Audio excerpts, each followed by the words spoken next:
Somos da 7ª série do Centro Escolar América e viemos entrevistar a Maria Helena Romachelli sobre a história de Jaraguá, culturas e lendas, proposto pela Jordana Araújo e Roberta Rosa. Primeira pergunta. Conte-nos um pouco acerca do processo de criação da cidade de Jaraguá. Olha, na realidade, Jaraguá, em 1682, o Anhanguera I veio e encontrou os índios Goiá, depois do Mato Grosso Goiano. E ele voltou e com ele estava o filho dele, o Anhanguera Júnior. Foi esse Anhanguera Júnior que povoou Goiás. O pai dele só veio, buscou índio, buscou ouro e foi embora. E o filho, com 12 anos, 40 anos depois, ele volta, se instala ali atrás da serra, onde é o sítio arqueológico, que tinha sido o lugar do pai dele, que era o cunhado dele com o pai, arregimentado índios para levar para São Paulo. Tudo ali no sítio arqueológico que a Júlia conhece, né, Júlia? Você conhece o sítio arqueológico, né?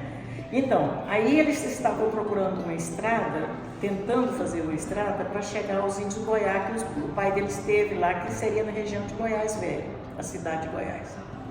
Muito bem, eles levaram 3 anos, que na história diz que eles estavam perdidos. Na realidade, eles não estavam perdidos, eles estavam ali atrás da serra, plantando roça, garimpando e fazendo a estrada dentro do Mato Grosso Goiano, que era um mato muito fechado. 100 anos depois, um escritor francês fala assim que era tão fechado que você só conseguia entrar nesse mato com machado. Aí, quando eles descobriram os índios Goiá, que eles conseguiram chegar nos índios Goiá, que foi todo mundo para lá, o Anhanguera volta para São Paulo e fala assim, eu achei o ouro. Então, esse ouro que eles foram buscar lá, com eles vieram várias famílias. Essas famílias estiveram lá em Goiás garimpando, achando muito ouro, mas com o tempo escasseou. Então, alguns voltaram para o nosso Jaraguazinho atrás da serra, e outros ficaram em Goiás, na cidade de Goiás, outros foram para as redondezas, né? Dos sertões lá procurando mais ouro. Então a nossa história começa aí. Isso foi de 1722 para 1723. Nós temos um relato, nós temos um mapa, então não é uma coisa no chute, né? Está tudo lá registrado no mapa. Para a senhora, quais são os pilares que de fato sustentam e fazem parte da cultura da nossa cidade? Bom, de início a gente não sabia sobre a história real de Jaraguá, a gente não tinha uma história gravada.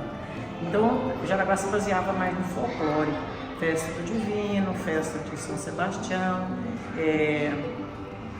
acho que nem carnaval não existia no início, mas tinha várias festas religiosas. Então acho que as festas folclóricas era que caracterizava Jaraguá, por ser cidade antiga, né, e etc.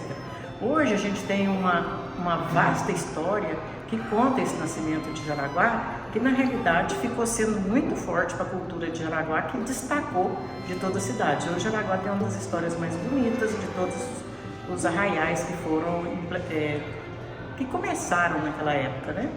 Então a história de Jaraguá é linda. Então eu acho que baseia-se nos bandeirantes, que antes nem se falava nos bandeirantes, né? Baseia na religião e acho que é isso aí que influencia e que tem um potencial muito grande de cultura aqui em Jaraguá. Hoje nós temos o Caminho de Cora, tem o Parapente, que fazem parte dessa nossa história, que poderia ser mais trabalhada até. E nós temos esse potencial turístico que tem crescido sempre.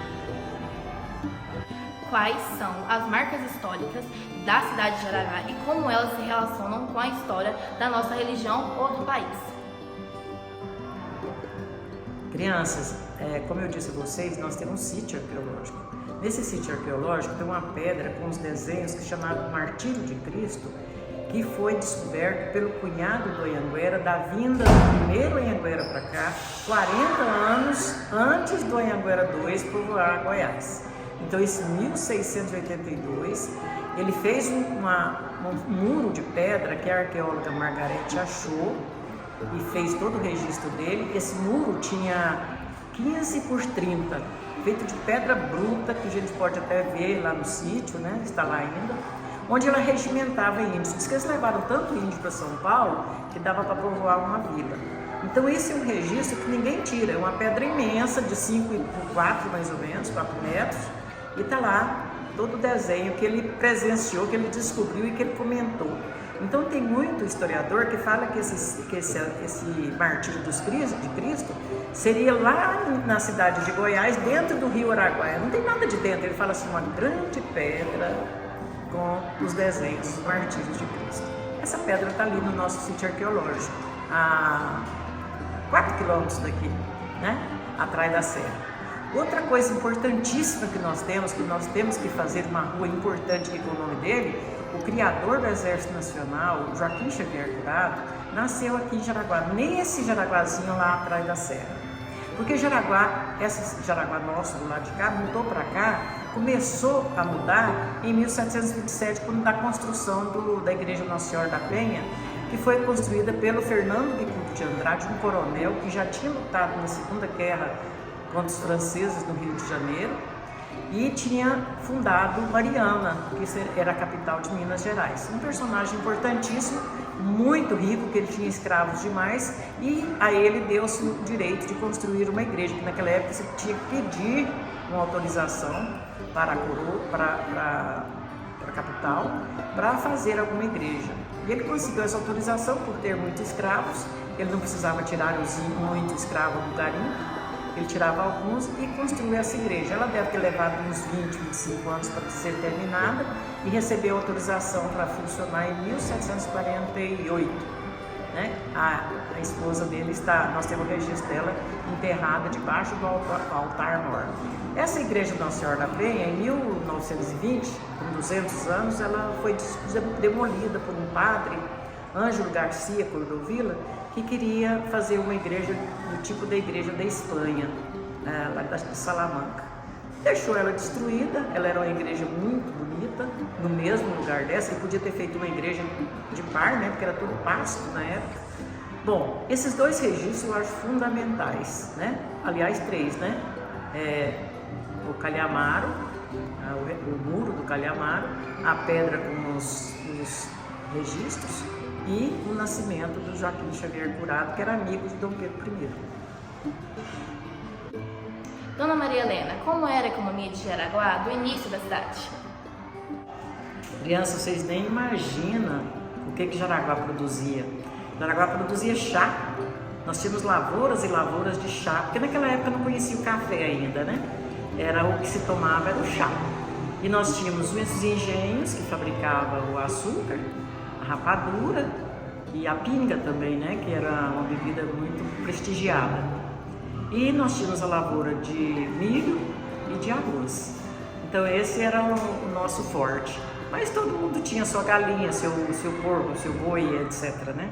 Mas o forte mesmo era isso aí. Mas no início mesmo de Jaraguá, o que trouxe tanta gente para cá foi a abundância de ouro, porque Jaraguá tinha muito ouro. Até 1775 houve uma abundância de ouro. Aí foi decrescendo, né? Hoje temos pouquíssimo, né? Que ninguém nem procura.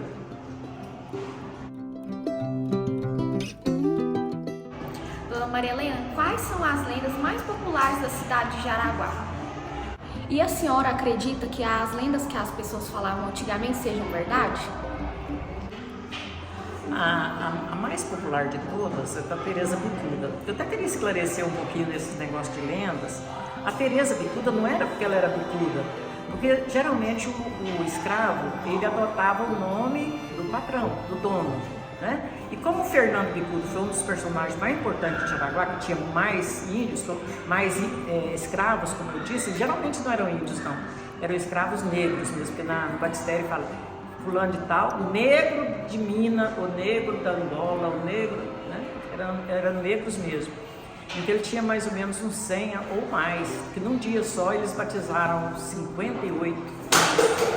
Muito bem, Então o Fernando Bicudo de Andrade também tinha esse nome, não é porque os parentes dele eram bicudo, porque vieram 2 bicudos de Portugal, mas porque eles eram judeus e quando eles vinham para o Brasil eles tinham que adotar um outro sobrenome para ninguém descobrir que eles eram judeus, então adquiriam o nome de sefarditas, que eram aquelas pessoas que fugiam da Europa para certos lugares e tinham que adotar nomes diferentes. Então bicudo era por causa do nome do passarinho bicudo.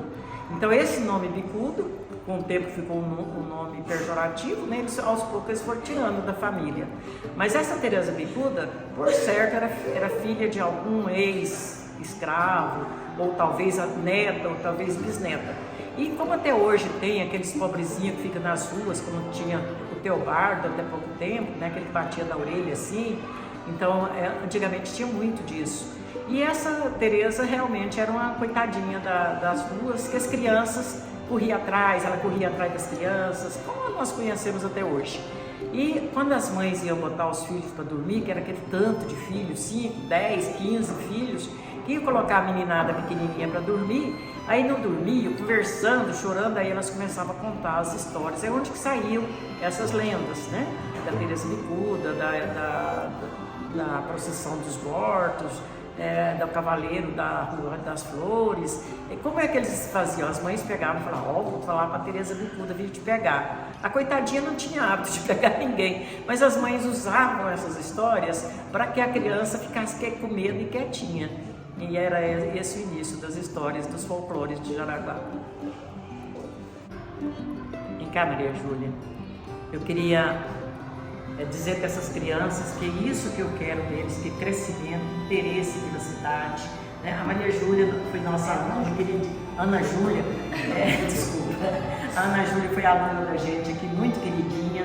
A Sofia, filha de uma pessoa muito querida, que é o Jales, que eu estou vendo um pai presente com as crianças.